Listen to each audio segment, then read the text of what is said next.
We're on from PragerU Kids.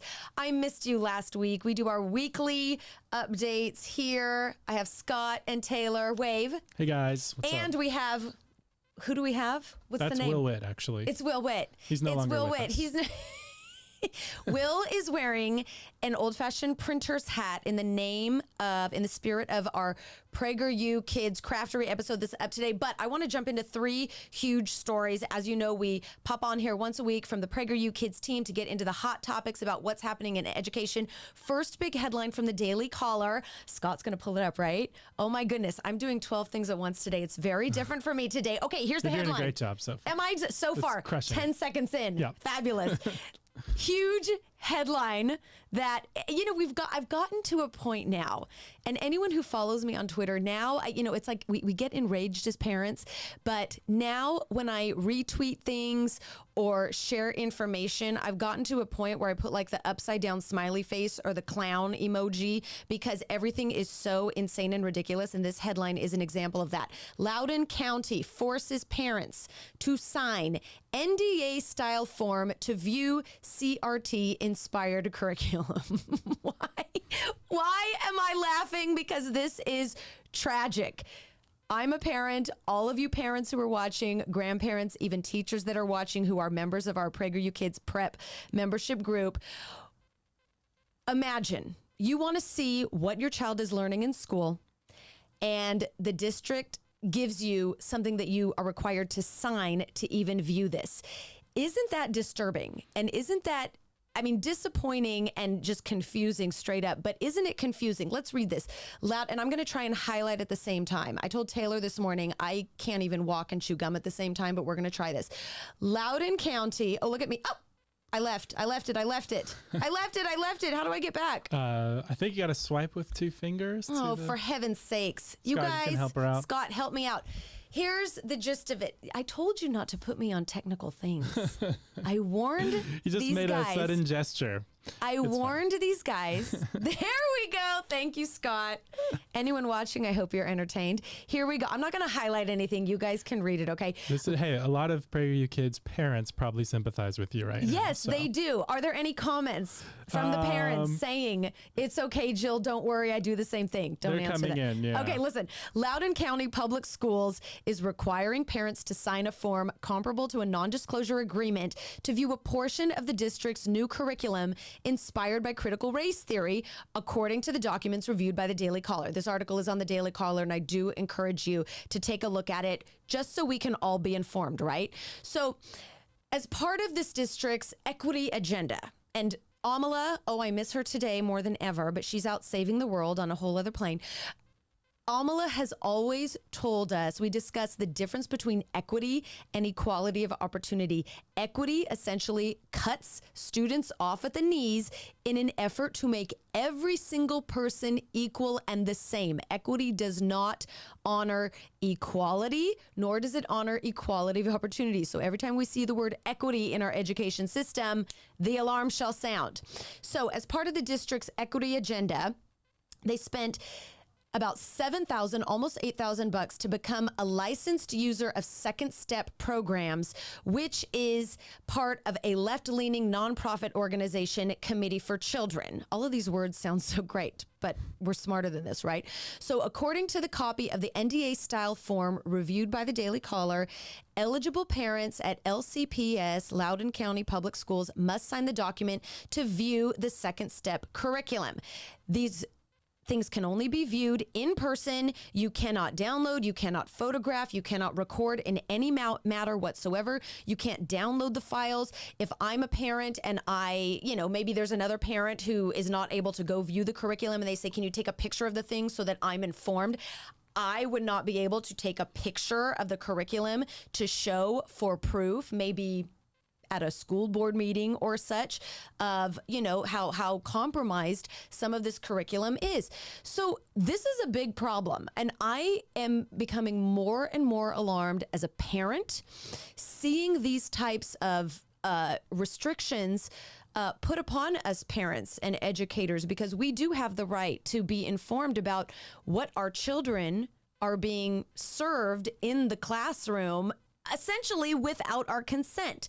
I'm curious if there's any parents that are in the Loudoun County School District. If you are, please weigh in on this. Please give us a firsthand account, boots on the ground, about what might be happening or what you've experienced. Loudoun County has been the center and the hotbed of so much of what has been happening in our schools lately. Are there any comments, Taylor? Josh Hall says this is happening in Minnesota too. Mimi Weller says, if parents are able, you need to homeschool. Before you say you would have to quit your job, you do not just research it. I know lots of single moms that do it and they work full time. It's the only way to stop this insanity. Yeah, homeschool is something that keeps coming up more and more. I mean, even the rates nationally for homeschool, I don't have the number off the top of my head right now, but in the past several weeks, I have read a lot of articles saying how homeschooling, the percentage of parents homeschooling has skyrocketed this last year, understandably so. We have a lot of homeschool parents in our PragerU Kids Prep membership. If you're not a member, join us. We have all of our kids' videos and we offer support so that parents and everyone can share solutions to what's happening from different corners of the country. But yeah, homeschooling keeps coming up. But here's something that I've been thinking about, and I congratulate and have the utmost admiration for anyone who takes on the privilege to homeschool your children. But here's where the problem lies in completely abandoning what's happening in public schools. The kids who are left in those public schools are the future of our country. And if they are constantly being indoctrinated and essentially raised by politicized organizations that don't have a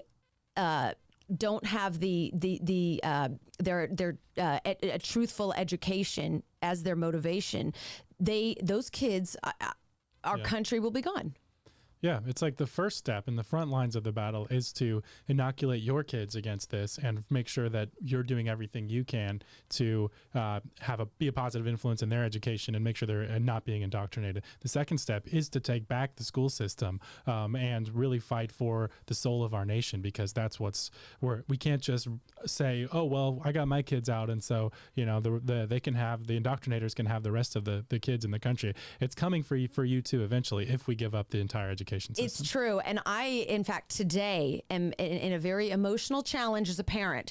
Many of you who watch and who know me as part of our PragerU Kids membership, you know I've been very vocal about how I pulled my kids out of our longtime beloved, once top-ranked public school district. I pulled them out. I found an education alternative. Tonight, there's a school board meeting in our former district, and a part of me still wants to go. And it's psychological torture, but a part of me really still wants to go, because that is still the district that I pay taxes in. That is still the district where children are being indoctrinated. Many will argue. I happen to have that opinion. And that's still the district that is severely compromised, and it's going to affect my community, my state, my country in the future. And so, you know, there's a group of us that have pulled our kids out and we say, okay, well, we're okay for now. Let's just let them fight for themselves. But I don't know how I feel about that. I might be going to the school board meeting. Who thinks I should go? Leave a comment. Leave a comment if you think I should go or if you think I should abandon it. Okay, next article. One other quick comment here. I just wanted to read. Natalie says, I'm a single mother and I homeschool my youngest. My oldest goes to a public high school, but his junior and middle school education was at a private classical Christian school. It's not easy, but I had to find a way. Yeah. So people are doing different things with different kids and finding whatever solution works for you. But And that's a great point. Was it Natalie? I think it was Natalie. That's a great point, Natalie, because each school, elementary schools might not be compromised, but your high school might be severely compromised. So it really is a difficult decision to make as a parent. It is so hard because you think, how am I going to have kids at, 2 or 3 different places? And this is where we're at. We have to make hard decisions, and making the right decision has never, ever, ever been easy. And that's something that we teach our kids. Making the right choice is never easy, but it's always the right thing to do.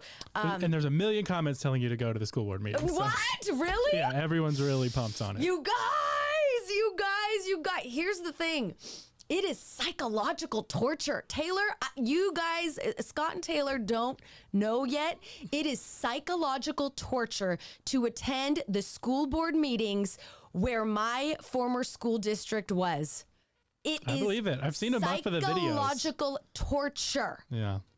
No, I've seen a lot of those videos, and they're very miserable to watch. They are miserable. Until the parents start to lay down some truth, and then that's some of the most inspiring stuff you'll ever see. But here's another thing, and we got articles to get to, but I'm just gonna go. This is I'm taking this as it's personal day. I haven't seen you guys in a week, so here's the other part though. The dilemma is that there's a group of us that go to these school board meetings, and then there's a whole larger group behind us, but many in the larger group are too scared to show up, and they don't want to show up for fear of making waves, and they don't want to stand up and speak for fear of being judged. And so they put all of us, a very small group, on the forefront, so then we get this sort of reputation of being, they're the loud mouths, they're the ones speaking out, when really there's this whole army behind us that just can't find the fortitude to be vocal. And that's another form of psychological torture. So I urge you all, I will go to the school board meeting tonight. Oh, now I've said it out loud, so now I have to go. But if there are people standing up in your community, please join them or stop complaining. Yeah. And I'm going to be really real here. You either join them and you put yourself on the front line and you stand up and speak, and you have to check your fear of being judged at the door. You better stand up or stop complaining. Okay, they need to see you. They need to see how many parents that are really concerned about this and are standing up for their kids, and they need to feel the weight of the pushback. Or else, if you're just like Jill said, you can't complain if you're not willing to show up. I know. All right. Washington Post, which leads us to our next headline. The Washington Post published an article saying parents don't have the right to say how their children are educated. Ha, ha, ha. Another laughable clown show emoji is deserved here. This is from the Washington Post. I think this was over the weekend. Parents claim they don't have the right to shape their kids' school curriculum. And then it goes on to say they don't. Pardon me? Do we have the right? Let's talk about this. I want to know what you guys say. Do parents have the right to shape our children's curriculum? I bet the comments are going to be pretty spicy. Spicy. I'm reading this as, I read this last week and I can't remember. The sudden push for parental rights then isn't a response to substantive changes in education or the law. It's a political tactic. No, parents' rights is not a political tactic. Parents have children. We raise children. We raise children with values. We raise children with virtue. We raise children with respect and appreciation for community and country. And we also raise them with the golden rule. You know, we have our values and in each of our religious beliefs and our ability to really take advantage and utilize freedom of speech that is granted in this country. And we want to raise people with the golden rule of treat everyone the way you would like to be treated. Everyone deserves dignity and respect, but parents raise our children. We do have a right to say what they should be educated, to shape their education. Parents are the primary educators of our children, and that's a fact. I'm going to leave that link to the article for you guys to read. Are there any comments coming in? A bunch of comments coming in. Diane says, parents are the only ones who have this right. Terry says, we not only have the right, but we have the responsibility, and several parents echoed that. Steffi says, we have all the rights to tell them what to teach. They work for us. And Joseph says, the Washington compost is clueless. We absolutely have all of the rights to oversee the curriculum. I already am defending my sons when he was in college at Binghamton. Great. And that's something, one of the comments there should be a consistent reminder for all of us parents, because admittedly, I pay taxes, but I admittedly seem to frequently forget that our tax-paying dollars fund our schools. Yeah. They fund the salaries, they fund the facilities, they fund I forget that. And as parents, we do need to remember that. We are the foundation for our communities and our country. It is our tax dollars that pays the salaries of teachers, of school districts, of administrators, and school boards are elected by us. We forget that.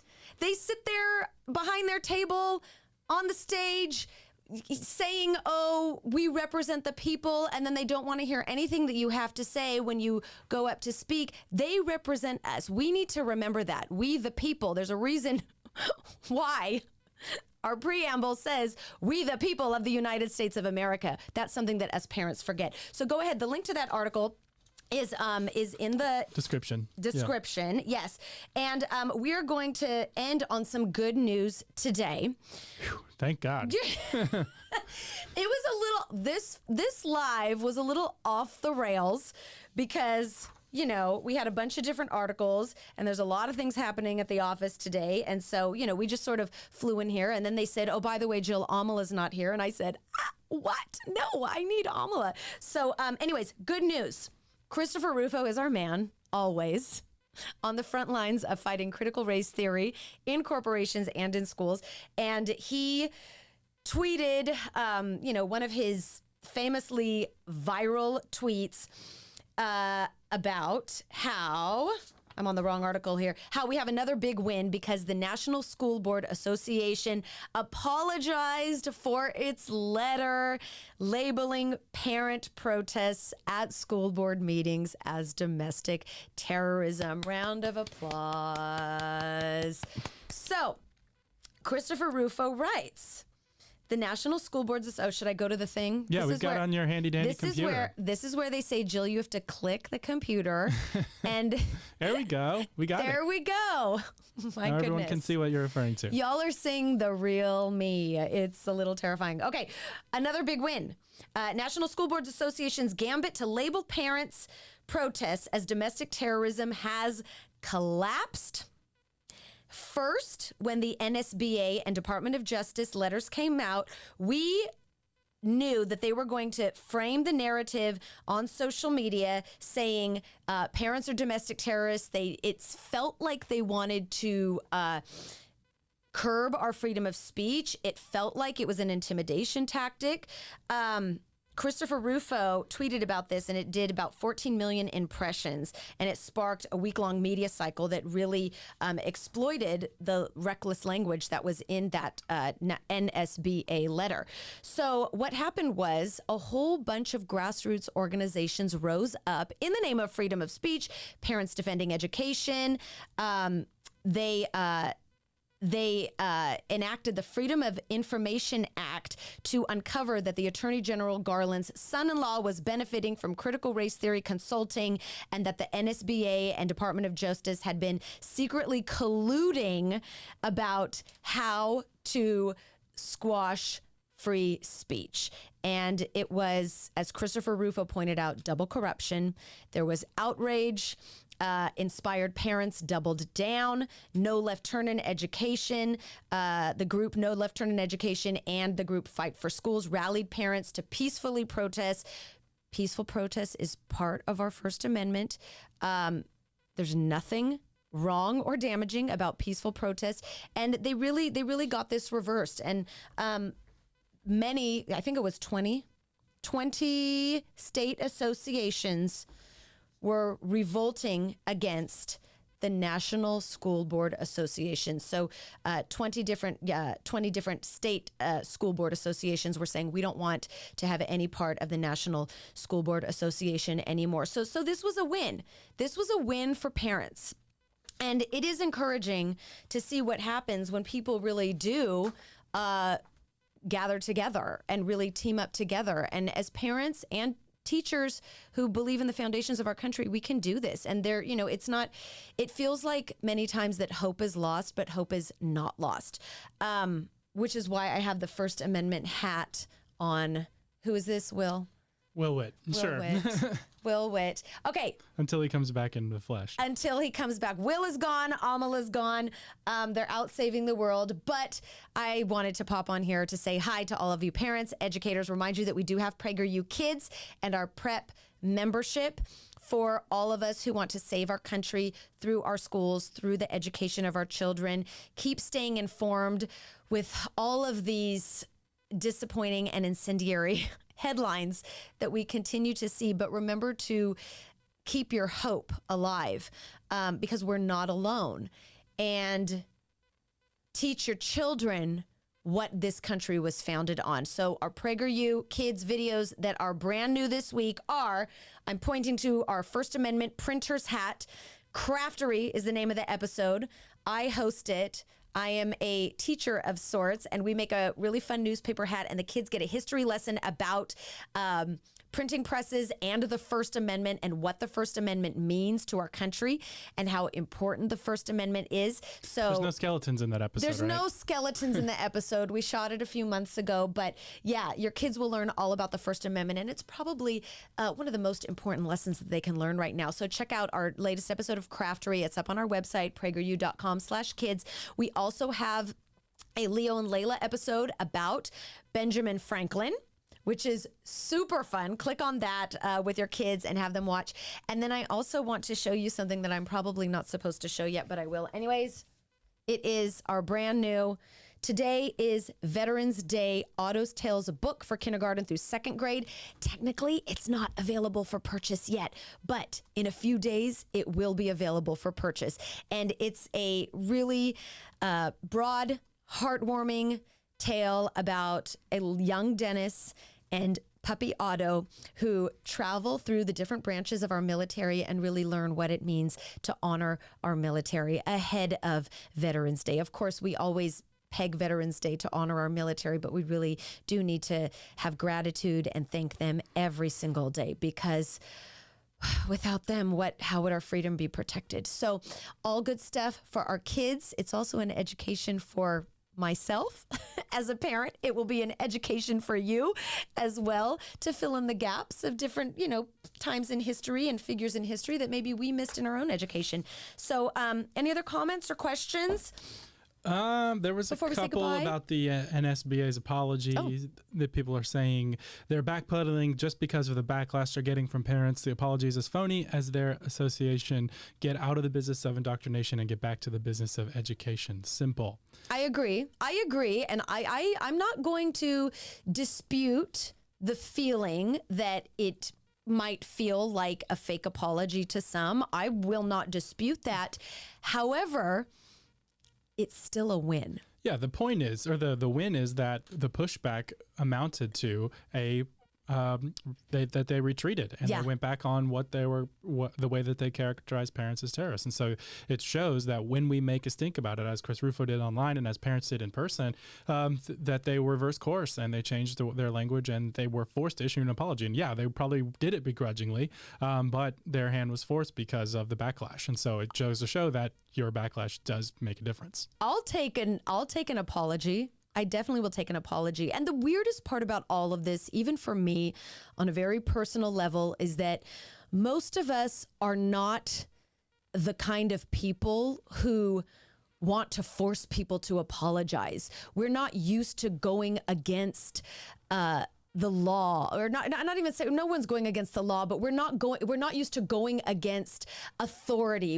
I was raised to respect authority, listen to authority. You do what you're told in the name of the common good. And we're not used to having to push back on things because I guess prior to this last year, I was naive how corrupt and compromised these authority entities were and frankly are. It's a weird thing for me to say, push back, but it's necessary because it is the right thing to do. Yeah. Liberty-loving, common sense people just generally want to be left alone, and they want educators to do their jobs. But we talked about this before, but you cannot assume anymore that your children are just being educated in an unbiased way. And because they aren't, that is an active threat against them. There's a constant threat of indoctrination and shaping their minds to believe this weird leftist ideology and become little activists themselves. That's what so many of these, we see all these videos leaking of crazy teachers that are putting up, F the police signs in their classrooms, and we've covered all kinds of stories like this. And you cannot assume that your kids are okay just by sending them to school. And there was a time where we could be content to just trust that our education system was educating children and not indoctrinating them. But that time's over, and it behooves us as concerned citizens. It behooves parents to really get involved and understand what's going on. And I'm seeing some comments and stories of parents who've sat down with their teachers and principals and school board members, and they're saying those conversations are productive. So it's not just about being rah, rah, rah. There's a bunch of ways, but the point is be involved and be proactive. You cannot trust that things are just going okay with your kids in schools right now. Oh, I have a tear in the corner of my eye. Taylor, you're going to be a great parent when your turn comes. I love it. Yes, absolutely. Take Taylor's words to heart. I guess I need to go to the school board meeting tonight. I'm growling. Okay. I know. Wouldn't it be great if you didn't have to? Yes. But like they're not leaving us that option right now. We're in a different time. So be well.